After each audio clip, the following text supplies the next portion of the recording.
Sa isang ilog naman sa Bulacan, hinakot din ang iba't ibang basura na kung pababayaan lang sa Manila Bay ang punta. Narito ang report. Bukod sa mismong Manila Bay, nagkaroon din ng cleanup efforts sa Region 3 at 4A. Utos ito ng Department of Environment and Natural Resources bilang bahagi ng isinasagawa nilang rehabilitasyon.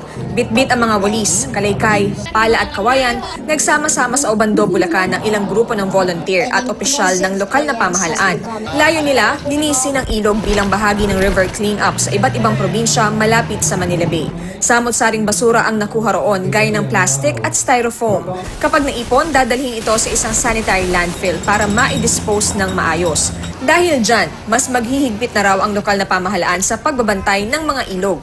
Talagang magkakaroon ng cease and desist order yung mga violators. Kung paano ginawa nila sa Boracay, ganun din ang implementasyon na gagawin dito. Hindi na po pwede yung magkakapakiusapan dyan.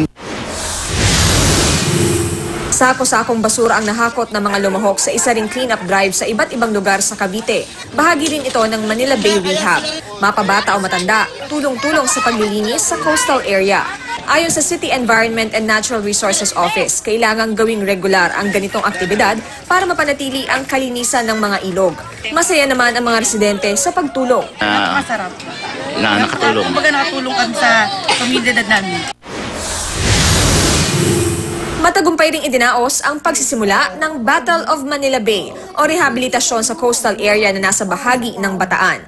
Mahigit 1,000 volunteers mula sa pribado at pampublikong sektor ang nagtulong-tulong sa paglilinis. Pero bago yan, nakiisa muna sila sa Solidarity Walk. Victoria Tulad, GMA News.